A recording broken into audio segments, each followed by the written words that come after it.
Hey guys म आशिक र स्वागत छ तपाईँहरूलाई आशिक इन्फो युट्युब च्यानलमा। साथीहरू, अहिले हाम्रो क्यापिटल बजेटिङको कन्सेप्टको रिभिजन चलिरहेको छ, जसलाई हामीले फाइनेन्सियल म्यानेजमेन्टको क्रास कोर्स भनेर नाम दिएका छौँ। सो मैले फर्स्ट र सेकेन्ड पार्ट चाहिँ क्यापिटल बजेटिङको अपलोड गरिसकेको छु र यो थर्ड एन्ड लास्ट पार्ट हुनेवाला छ क्यापिटल बजेटिङको। ठिक छ। सो यो पार्टमा हामी क्यापिटल बजेटिङलाई भ्याउँछौँ। ठिक छ।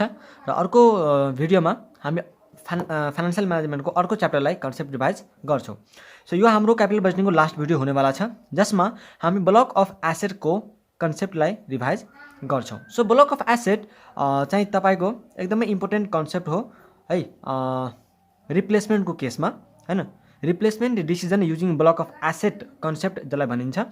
सो ब्लक अफ एसेटमा धेरै विद्यार्थीहरूले चाहिँ समस्या भएको देखेको छु। सो र मलाई पनि समस्या भएको छ, हैन। सो त्यही भएर यो भिडियोमा तपाईँलाई ब्लक अफ एसेटमा क्लियर हुने गरी मैले चाहिँ तपाईँलाई रिभाइज गराउँछु। ठिक छ। सो टाइमलाई वेस्ट नगरिकन हामी ब्लक अफ एसेट कन्सेप्टलाई रिभिजन स्टार्ट गरौँ है त। सो सबभन्दा पहिला तपाईँले के बुझ्नुपर्छ भन्दाखेरि ब्लक अफ एसेट भनेको चाहिँ के हो। जति बेला दुईटा अथवा त्योभन्दा बढी एसेट मिलेर है, दुईटा अथवा त्योभन्दा बढी एसेट, त्यो दुईटा एसेट चाहिँ सेम टाइपको र सेम रेट अफ डेप्रिसिएसन छ भने, मैले के भन्दैछु, दुईटा एसेट अथवा त्योभन्दा बढी एसेट सेम टाइपको र तिनीहरूसँग सेम रेट अफ डेप्रिसिएसन छ भने त्यसले के फर्म गर्छ त, एउटा ब्लक बनाउँछ, हैन। हामीले ट्याक्समा, हैन, income tax and VAT, income ट्याक्समा तपाईँले ब्लक अफ एसेट पढ्नु भएको छ, block A, block B, block C, block D र ब्लक ई भनेर, हैन। त तपाईँलाई ब्लक भनेको त यतिकै पनि थाहा छ।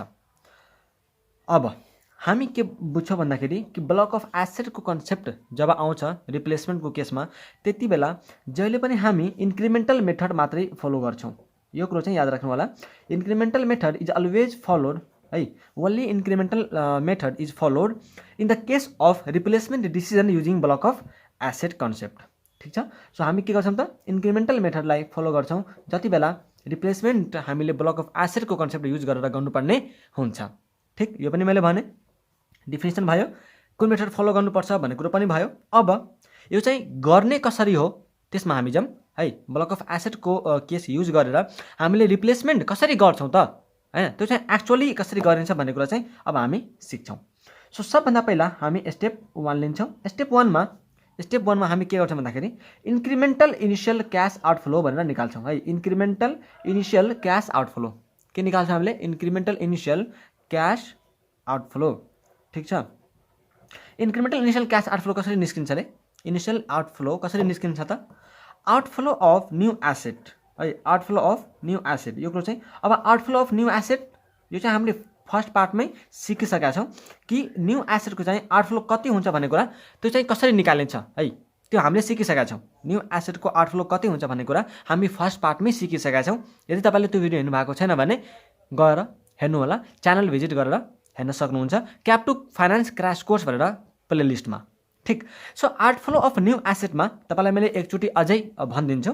आउटफ्लो अफ न्यू एसेटमा यसको एसेटको cost plus installation cost plus investment in working capital minus subsidy अथवा ग्रान्ट, हैन, त्यस्तै एड अथवा लेस ट्याक्स सेभिङ अथवा ट्याक्स पेड के छ त्यो हामीले जोड्नुपर्छ।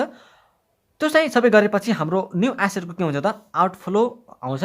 माइनस यदि हामीले sale value of old assets. अब जुन हामी यहाँ सेल भ्यालु भनेको छौँ त्यो चाहिँ कहिलेकाहीँ के पनि हुनसक्छ त, नेट सेल्भेज भ्यालु पनि हुन सक्छ। ठिक छ। आउटफ्लो अफ न्यू एसेटमा त कुनै पनि कन्फ्युजन छैन। आउटफ्लो अफ न्यू एसेटमा कुनै पनि कन्फ्युजन छैन। न्यू एसेटको जति आउटफ्लो भइरहेको छ, इनिसियल क्यास आउटफ्लो न्यू एसेटको जति छ त्यो नै आउटफ्लो अफ न्यू एसेट भयो। तर यहाँ चाहिँ तपाईँ झुकिनुहुन्छ सेल भ्यालु अफ ओल्ड एसेटमा। या त यहाँ चाहिँ सेल भ्यालु हुनसक्छ अथवा यहाँ एनएसभी हुनसक्छ, जसलाई हामी नेट सेल्भेज भ्यालु भन्छौँ। सो सेल भ्यालु कति बेला हुन्छ र नेट सेल्भेज भ्यालु कति बेला हुन्छ भन्ने कुरो चाहिँ तपाईँले बुझ्नुपर्छ। सेल भ्यालु त्यतिखेर हुन्छ जब त्यो ओल्ड एसेटको sales value is equal to salvage value हुन्छ है, स्क्रैप भ्यालु हुन्छ। Scrap value is equal to sales value, जति त्यसको स्क्रैप भ्यालु छ त्यतिमै हामीले सेल्स गर्यो भने त्यो केसमा चाहिँ सेल्स भ्यालु हुन्छ हैन। त्यस्तै यदि हाम्रो सेल्स भ्यालु भन्दा बढी सेल्स भ्यालु हाम्रो स्क्रैप भ्यालु भन्दा बढी छ अथवा अब दुटै एसबी मात्रै भयो तर मैले भनिराखेको छु नि त त्यो अनुसारले बुझ्नु होला। या त सेल्स भ्यालु मेरो स्क्रैप भ्यालु भन्दा कम छ भने त्यो केसमा मेरो के आउँछ त यो दुटा केसमा एनएसभी को कन्सेप्ट आउँछ र एनएसभी कसरी निकाल्छ भन्ने कुरा चाहिँ तपाईँ यहाँ एकचोटि एकदमै ध्यान दिएर हेर्नु होला है। एनएसभी कसरी निकालिन्छ भन्ने कुरा चाहिँ हेर्नु होला। एनएसभी हामी कसरी निकाल्छ भन्दाखेरि सबभन्दा लिन्छौँ पहिला हामीले सेल्स भ्यालु। सबभन्दा पहिला हामीले के लिन्छौँ सेल्स भ्यालु। जुन पुरानो एसेट छ त्यसलाई चाहिँ हामीले कतिमा बेच्यौँ, यसलाई मैले ए भने सपोज, यसलाई चाहिँ मैले के गरेँ त ए भने। अब जति बेला sales value equal to scrap value हुन्छ त्यति बेला त सेल भ्यालु नै लिन्छ, कतिमा बेचेको छौँ ठ्याक्कै हामीले त्यही अमाउन्ट उतारिदिन्छौँ। तर यदि मेरो अब मैले के गर्छु अब लेस बुक भ्यालु मैले घटाइदिन्छु, यसलाई बुक भ्यालु बनाऊँ है त। बुक भ्यालु बिभी र बिभी बुक भ्यालु। सो बुक भ्यालुसँग हामीले कम्पेयर गरेर हामी के गर्छौँ त मेरो प्रफिट अथवा लस के आयो भन्ने कुरा चाहिँ हामीले हेर्न सक्छौँ। सो सेल्स भ्यालु धेरै छ भने हामीसँग गेन आउँछ, सेल्स भ्यालु बुक भ्यालु भन्दा कम छ भने हामीसँग लस आउँछ। सो जेसुकै आए पनि हामीले ट्याक्स पेड अथवा ट्याक्स सेभिङ हुन्छ। सो सपोज यहाँ गेन आयो, यहाँ के आयो गेन आयो वा त यसलाई हामीले ल प्रफिट पनि भन्न सक्छौँ, प्रफिट अन डिस्पोजल भनेर। सो गेन अन डिस्पोजल अथवा प्रफिट अन डिस्पोजल यो भयो। सपोज यहाँ मेरो सेल्स भ्यालु चाहिँ बुक भ्यालु भन्दा बढी छ। सो गेन आयो, गेन आएपछि अब तपाईँलाई क्यापिटल गेन हुँदा के गर्नुपर्छ त क्यापिटल गेन ट्याक्स तिर्नुपर्छ, क्यापिटल गेन ट्याक्स तिर्नुपर्छ। सपोज मैले यहाँ ट्याक्स तिर्ने केही सर्टेन अमाउन्टको ट्याक्स तिरिसकेपछि अब तपाईँसँग के आउँछ त net salvage value, net salvage value, net salvage value. यसलाई हामीले के भन्छौँ एनएसभी भन्छौँ। अब एनएसभीको कुन केस हुन्छ मात्रै रे जति बेला एसभी इज ग्रेटर देन बिभी अथवा एसपी इज लेस देन बिभी त्यति बेला मात्रै हामीले एनएसभी निकाल्नुपर्छ, नत्र सेल्स भ्यालु लिइकन पुग्छ है हामीलाई। सो एनएसभी हामीले निकाल्यौँ, एनएसभी हामीले निकाल्यौँ। एनएसभी कसरी निकाल्छौँ त यो सेल्स भ्यालु माइनस यो ट्याक्सलाई मैले बी भने, सेल्स भ्यालु माइनस बी गर्नुहुन्छ भने ट्याक्स घटाउनुहुन्छ भने है यो अमाउन्टबाट यो अमाउन्ट घटाएर यहाँ जुन अमाउन्ट छ त्यसलाई होइन, नै तपाईँ गलत फहमीमा हुनुहुन्छ, त्यो होइन। सेल्स भ्यालु माइनस ट्याक्सको अमाउन्ट गर्नुहुन्छ भने तपाईँसँग के आउँछ त एनएसभी आउँछ है त। यति कुरा चाहिँ तपाईँलाई क्लियर हुनुपर्छ है यो ब्लक अफ एसेट कन्सेप्टमा, नत्र तपाईँ कन्फ्युजनमा अझै पनि फस्नुहुन्छ। ठिक। सो जहिले पनि sales value of old asset घटाउने बेलामा एकचोटि हेर्नु होला के त्यसको सेल्स भ्यालु र बुक भ्यालुलाई सधैँ कम्पेयर गर्नु होला है त। के दुटा बराबर छ या त कुनै ग्रेटर अथवा स्मलर छ त्यो चाहिँ कम्पेयर गरेर मात्रै यहाँ सेल्स भ्यालु आउँछ कि एनएसभी आउँछ के आउँछ त्यो चाहिँ ध्यानपूर्वक हेरेर मात्रै लेख्नु होला। ठिक छ। सो त्यसपछि हामी जान्छौँ स्टेप 2 मा। स्टेप 2 मा हामी के गर्छौँ भन्दाखेरि स्टेप 2 मा स्टेप 1 त हामीले हेरिसक्यौँ पुरै। स्टेप 2 मा हामी के गर्छौँ भन्दाखेरि इन्क्रिमेन्टल डेप्रिसिएसनहरू हैन, इन्क्रिमेन्टल डेप्रिसिएसन त्यो हामीले प्रिभियस पार्टमा पनि हेऱ्यौँ हैन। त्यस्तै इन्क्रिमेन्टल डब्लुडिबी पनि के निकाल्नुपर्छ इन्क्रिमेन्टल नै निकाल्नुपर्छ। कसरी निकाल्ने त फर्स्ट पार्टमा मैले तपाईँलाई सिकाइसकेको छु। त्यसपछि तपाईँले इन्क्रिमेन्टल के निकाल्नुपर्छ NSV salvage value, NSV salvage value net of tax र तपाईँले एउटा कुरा ध्यान दिनुहुन्छ, तपाईँलाई कुनै क्वेसनमा चाहिँ क्यापिटल गेन ट्याक्सलाई इग्नोर गर भनेर भन्न सक्छ। कुनै क्वेसनमा के हुन्छ तपाईँलाई क्वेसनमै लेखेको हुन्छ है हैन कि capital gain tax is ignore भनेर, assume there is no capital gain tax, त्यसरी हामीलाई चाहिँ भनिरहेको हुन्छ। सो त्यस्तो भनिरहेको छ भने त्यति बेलामा चाहिँ फेरि यो केही आउँदैन, यो चाहिँ एनएससीको कन्सेप्टै आउँदैन। क्यापिटल गेन ट्याक्स छैन भने क्वेसनमा यो चाहिँ कन्सेप्ट नै आउँदैन। यो तीनवटामा त्यसपछि चाहिँ सेम रुल लागू हुन्छ, सिधै सेल्स भ्यालु मात्रै हामीले उठाएर लेखे हुन्छ। तर यदि क्वेसनमा क्यापिटल गेन ट्याक्स छ भने बल्ल हाम्रो यो वाला कन्सेप्ट एराइज हुन्छ है।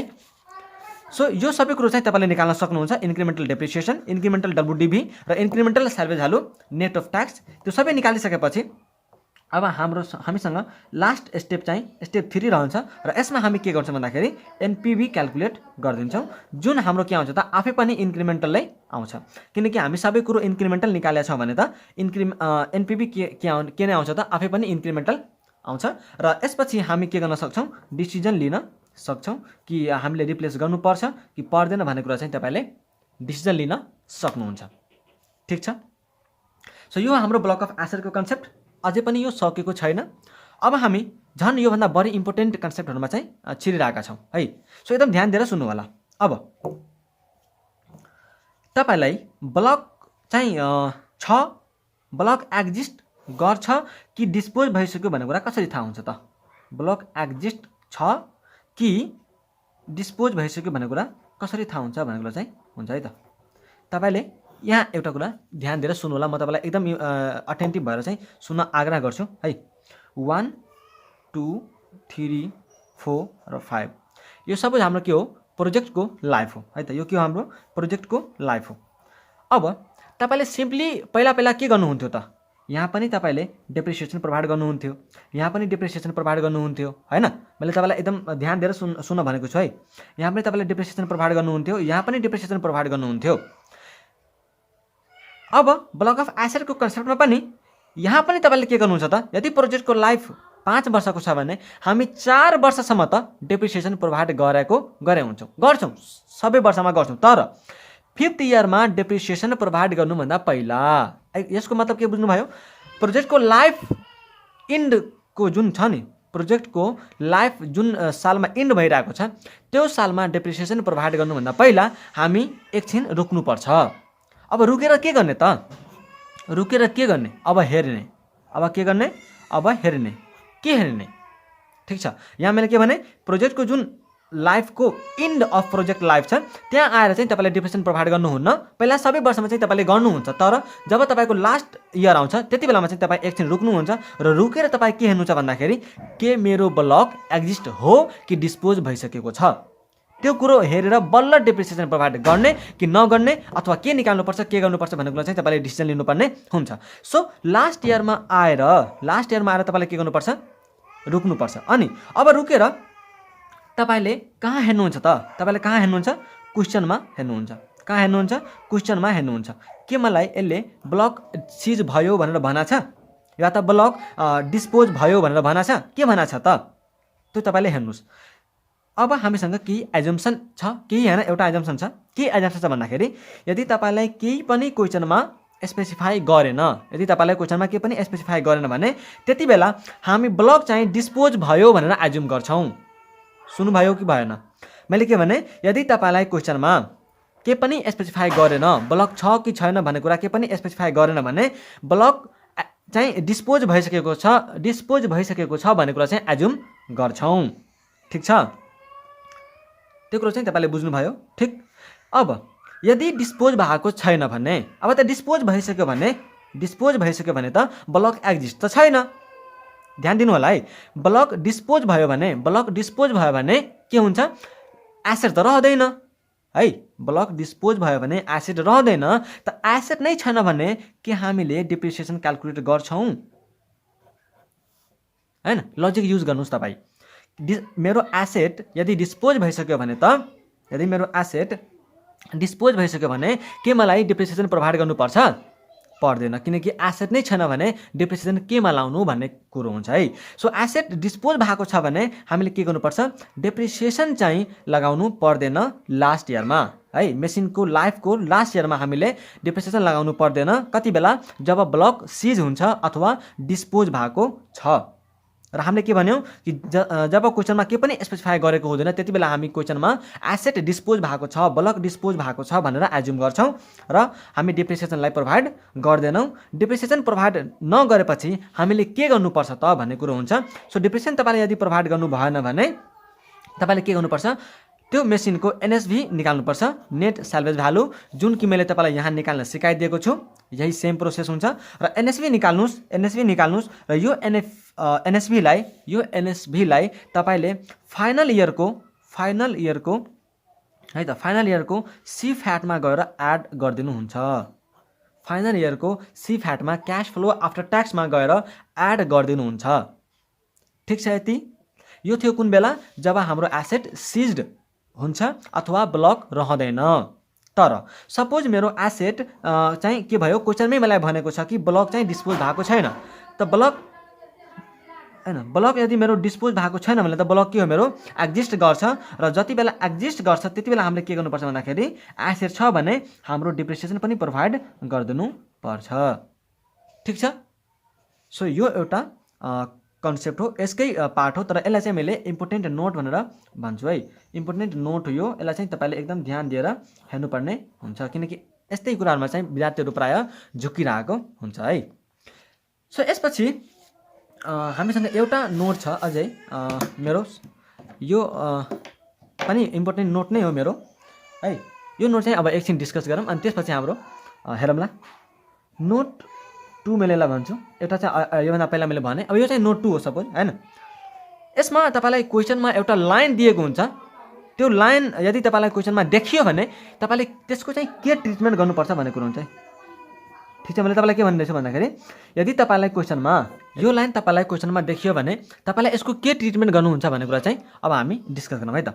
यहाँ हेर्नु होला, if question says balancing allowance can be claimed in final year, then CFAT of final year will be added by the amount of WDB of asset. लास्टमा मेसिनको जति ब्यालेन्स बाँकी हुन्छ सबैलाई डिप्रिसिएसन ट्रिट गर्ने भनेर मैले लेखेको छु। अब यसको मैले चाहिँ तपाईँलाई मतलब भन्छु, यदि यस्तो लाइन तपाईँलाई क्वेसनमा देखियो भने तपाईँलाई यसको के ट्रिटमेन्ट गर्नुहुन्छ र कसरी गर्नुहुन्छ भन्ने कुरा चाहिँ मैले तपाईँलाई देखाउन गइरहेको छु। सो अहिले हामीले भर्खर के कुरा गर्यौँ भन्दाखेरि कि ब्लक अफ एसेटको कन्सेप्ट भएको बेलामा हामी सबैमा डिप्रिसिएसन प्रोभाइड गर्छौँ हैन। यहाँ सबैमा डिप्रिसिएसन प्रोभाइड गर्छौँ, तर लास्ट इयरमा डिप्रिसिएसन प्रोभाइड गर्नुभन्दा पहिला हामी हेर्छौँ कि ब्लक एक्जिस्ट छ कि डिस्पोज भएको छ। ब्लक यदि एक्जिस्ट छ भने हामीले डिप्रिसिएसन प्रोभाइड गरिदिन्छौँ, त्यसमा केही पनि उ भएन। तर केही पनि क्वेसनमा स्पेसिफाई गरेको छैन भने हामी डिस्पोज भएको अथवा ब्लक सिज भएको मानिन्छ।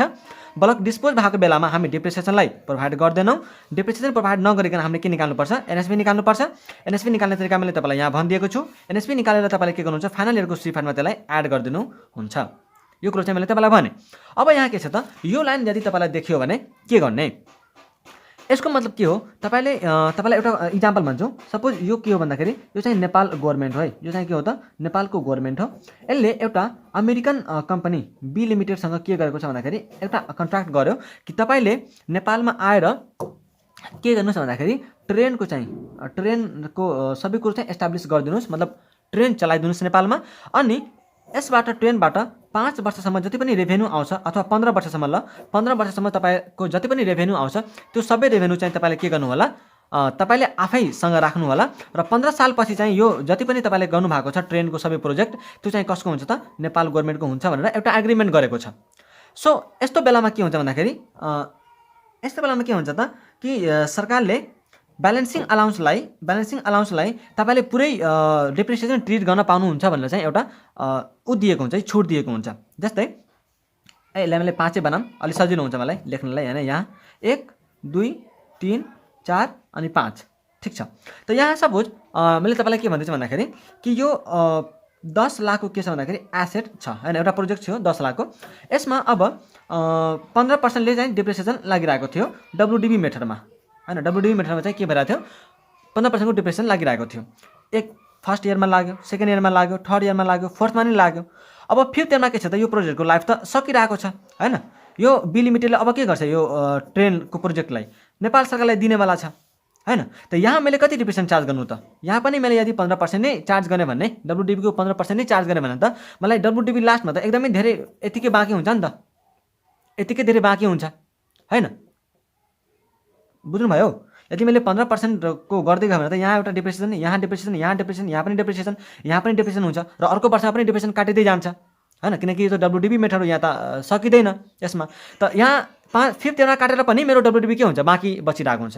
सो यस्तो केसमा के हुन्छ, नेपाल सरकारले चाहिँ यो बी लिमिटेडलाई एउटा दिन्छ, छुट दिन्छ कि तपाईँले के गर्नुहोस्, लास्ट इयरमा तपाईँको जति पनि ब्यालेन्सिङ अलाउन्स आउँछ नि त्यसलाई चाहिँ तपाईँले टोटल WDBलाई चाहिँ तपाईँले डिप्रिसिएसनकै रूपमा ट्रिट गरेर लेख्नुहोस् भनेर चाहिँ एउटा कन्सेसन दिएको हुन्छ है त। सो यति बेलामा के हुन्छ भन्दाखेरि हामीले के गर्छौँ, यो 10 लाखमा 15%ले डिप्रिसिएसन यहाँ लाउँछौँ। त्यसपछि सेकेन्ड इयरको बिगिनिङमा कति WDB छ, त्यो WDBमा हामी 15%ले फेरि सेकेन्ड इयरमा डिप्रिसिएसन चार्ज गर्छौँ। फेरि WDB निकाल्छौँ, थर्ड इयरमा 15%ले फेरि चार्ज गर्छौँ। त्यस्तै गर्दै गर्दै फोर्थ इयरमा पनि हामीले चार्ज गर्छौँ र लास्ट इयरमा गएर जति हाम्रो WDB हुन्छ नि त्यही टोटल WDBलाई नै हामी के गर्छौँ त, डिप्रिसिएसन मानेर ट्रिट गरिदिन्छौँ। यसको फाइदा कहाँ हुन्छ त? यसको फाइदा कहाँ हुन्छ? अब यहाँ के हुने भयो त? डेप्रिसिएसनको अमाउन्ट के हुने भयो? हायर हुने भयो हैन, किनकि हामीले त डेप्रिसिएसन काटेको भए त अलिक सानो अमाउन्ट आउँथ्यो। तर के भयो यहाँ हामीले पुरै WDB लाई डेप्रिसिएसन ट्रिट गर्यो भने त अमाउन्ट त धेरै ठुलो भयो। सो यसको कारणले गर्दाखेरि हामीलाई कहाँ फाइदा हुन्छ त? हामीलाई ट्याक्समा चाहिँ के हुन्छ भन्दाखेरि सेभिङ हुन्छ। ट्याक्समा के हुन्छ? हामीलाई ट्याक्समा सेभिङ हुन्छ, किनकि डेप्रिसिएसन घटाएर बल्ल हामी ट्याक्स तिरेका हुन्छौँ नि त हैन। तपाईले क्यास फ्लो आफ्टर ट्याक्स निकाल्दा तपाईले सिक्नु भएको छ, डेप्रिसिएसन पहिला घटाउनु पर्छ अनि ट्याक्स हामीले पछि तिर्छौँ। सो त्यही भएर हामीलाई ट्याक्स सेभिङको लागि चाहिँ यो एउटा के हो त? कन्सेसन हो र यो चाहिँ एउटा फाइदा पनि हो। ठिक।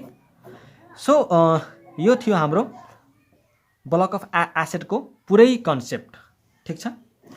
अब एउटा सानो एकदमै सानो कन्सेप्ट छ, make or buy decision. Make or buy decision. ठिक छ। मेक अर बाई डिसिजनमा सिम्पली के बुझ्नु हुन्छ भन्दाखेरि यहाँ मैले तपाईँलाई देखाइदिन्छु है त, यो धेरै सानो छ।